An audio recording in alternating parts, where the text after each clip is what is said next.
په کورمه کې چې کوم حالات دي زه به دا ایوان لږ هغې نه خبر کړم چې څه روان و څه وشو. فکر سي په 12 اکتوبر باندې په کورمه کې کنج الیزې یو علاقه ده په اپر کورم پراچینار کې. هلته کې 19 کسان شهیدان شو، 11 زخمیان، او په دې کې 3 زنانه او 2 ماشومان بچي چې د مور په غېږه کې یو ماشوم او یا حامله زنانه دا هم پکې قتل شو، شهیدان شو. 12 اکتوبر نه بعد په کورمه کې لارې بند وې، روډونه بند وو.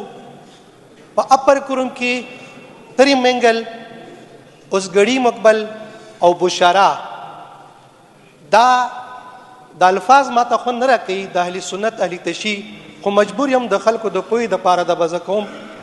د اهل سنت کلي هغې ته لارې بند وې او همداسې اهل تشیع چې په کم ځای کې په کورمه کې دي د هغې دپاره لارې بند وې. دا لارې یو میاشت مسلسل بند وې، بیا په کنویه روانې شوې. او دې فلور باندې ما غوښتنه کړې وه د کمیټې دپاره چې په کورمه کې کوم حالات روان دي، جګړې دي، شیعه او سني جګړې کېږي، خو اوس یو ډېر خطرناک کار روان شو چې د اپس شي په کنوایه کې په خلکو باندې اټیک وشو. د اهل سنت قوم سره فرقې سره تړونکي خلکو باندې، نو دا یو ډېر سخت ریاکشن به د دې راځي.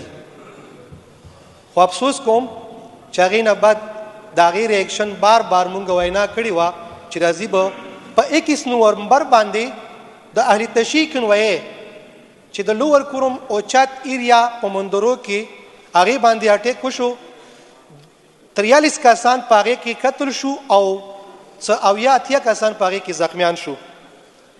او بیا ورسره همداسې ماشومان او همداسې زنانه و زنانه په هغې کې قتل شو. 22 نومبر باندې د دې رد عمل چې کله دې کنوایه باندې اټیک وشو، اول خو زه د دواړو برپور انداز سره د دې مذمت کوم که په اپر کورم کې شوې ده او که په د لوور کورم کې شوې ده.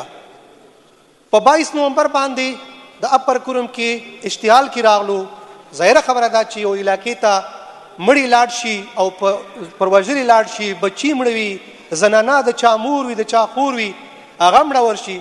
هغوی په اشتعال کې راغلو، هلته کې د آرمي چیک پوسټونو ته اور ولګولو. او بیا ورسره زمونږ د اهل سنت 9 کسان هلته کې گیر شو، هغه حلال کړی شو. دومره ظلم چې مونږ ماشومان هم پرېږدو، زنانه هم نه پرېږدو، ځوانان هم نه پرېږدو، نو علما کرام پرېږدو. ما د اسمبلۍ پلور باندې مجبور یم، څو ګروپ یاد کړي وو، تاسو ما زه منې کړی وم، خو زه مجبور یم. زینبیون، فاطمیون، مهدی ملیشا اور حزب الله. سپیکر صاحب دا زه دې ایوان سره ما دلته حلف اخیستی دی، زه به هغه خبره کوم چې هغه نن هغه په تاریخ کې پراته وي او د هغې یو شی به ثابت کیږي. د آرمي چیک پوسټ ته اور واچولی شو او اور چې واچولی شو هغه کې پاکستان جنډه راکوزه شوه، هغې ته اور واچولی شو او د زینبیون جنډه په هغې باندې ولګولی شوه. ویډیوز موجود دي، هغه به یو شی ثابت کولی شم زه. هغې نه بل سپیکر صاحب د ورځې لوور کورم ته خلک کم جلوس و مارچ شو لوور کورم ته. ما دې فلور باندې چې لشکرکشي کېږي 2007 نه واخله 12 پورې چې کم واقع شوي وه هغې کې شیعه سني فسادات وو، طالبانایزیشن وو، ګروپس وو، تنظیمونه وو. په هغې کې چې کم کورونه وران شو، کوم کلي وران شو، کوم خلک مړه شو، زخمیان شو، هغه لانجې پاتې په هغې کې یو مري معاهده یو فیصله شوې وه. تاسو مهرباني چې هغې باندې موږ دلته کې قرارداد پاس کړو، هغه عملي نه شوه. خو هغې نه بعد دوباره لشکرکشي وشوه. د مازدیګر ماښام ټایم کې لوور کورم ته خلک راغلو. تالو کنج یو کلی دی چې هغې کې 150 کورونو باندې مشتمل، او بیا په دویم ورځ باندې بدشاکوټ چې هغې 180 کورونو باندې مشتمل، او بیا دې سیټ ته بګن بازار چې 460 دکانونه وو او 1500 نه زیات کورونه په دې ایریا کې بازار کې موجود وو. دې باندې لشکرکشي وشوه او لشکرکشي کې دا علاقې وسوځېدې، جلا او ګیراو وشو، خلک شهیدان شو، مړه شو. په دې کې سپیکر صاحب نن ورځې پورې 132 کسان مړه شو او 188 کسان په دې کې اوس پورې زخمیان دي. 450 کورونه دکانونه په دې کې وسوځول شو او 1500 نه زیات کورونه او تقریبا 10,000 نه واخله 16,000 خلق بیکور شو. سپیکر صاحب اوس تاسو دینه ما خبر کړئ لس ورځې مسلسل په دې کې وو، اوس په دې کې سیز فایر شوی دی. سیز فایر معنا دا سپیکر صاحب د بل جنگ تیاری. ما مخکې وړاندې ویلي دي چې په کورمه کې کله هم جنگ کیږي چې جنگ نه بعد بیا سیز فایر وشي هغه د بل جنگ تیاری شي.